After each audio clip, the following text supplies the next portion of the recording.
Well, I guess it's accepted now that even in America, some people are above the law, even in a democracy, which suggests that its basic principles, its foundational principles, are built on the fact that everybody is bound by the law and that no one is above it.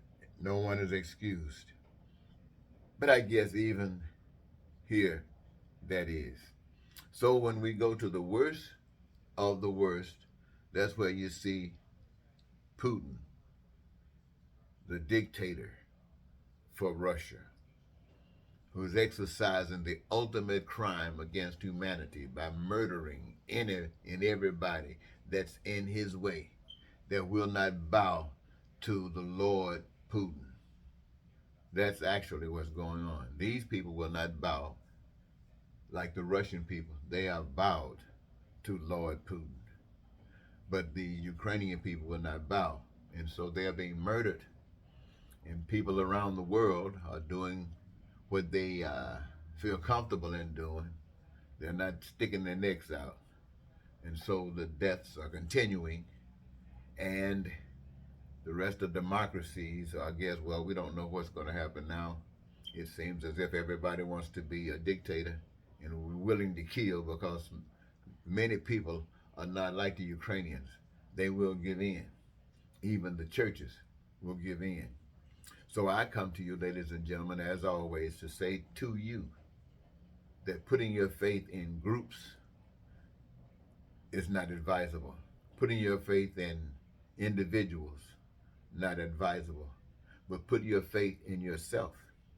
And if you're going to put your faith in yourself, then equip yourself to be the best self that you can be by allowing the spirit of yourself, the spirit that is yourself, to be alive in you, allowing that spirit to recognize that all selves are just as yourself, to be respected as yourself, and just recognizing that no one is your boss but God. And when I say no one, I'm talking about 8 billion people got no one as their boss but God. But the God that you have no one as your boss is the God of love. The God of love that cares about what we consider today the least, what we consider today to be the most. That includes Putin. God that loves even Putin, who wants the rest of us, all of the rest of us, to be born again with a new spirit so Putin can recognize how dark and how much of darkness he's living in. It's going to take that to wake him up. But we can do it. Love will always do what love has to do.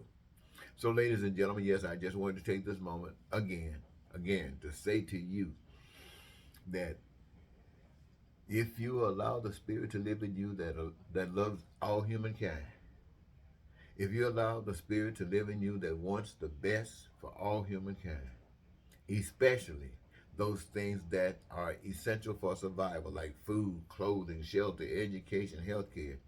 And while you're doing it, why not transportation and infrastructure and all of the other things that mankind have been able to cause a manifestation thereof? Be available to all human beings on the face of the earth as they have need or desire for them. And that this is a gift of humanity, God dealing with man and man dealing with God, not some in between person. No in between, no, no. What does that mean? That means, yes, we got systems that allows the presentation of God's government. And that is what I have been articulating. Not some hustler talking about money, not some scam artist talking about somebody's better. No, all of that stuff is hellish stuff for the pit of hell, and is to be removed from the atmosphere of the spirit of love. Basically, ladies and gentlemen, I'm talking about changing things. I'm talking about changing not just America, but we start here. Start with ourselves in America and just watch the sun shine all over the world. This is our challenge. I want to thank you so very much for giving this your time. Eddie Marcus, spokesman and advocate of basic human rights for all people. Good night.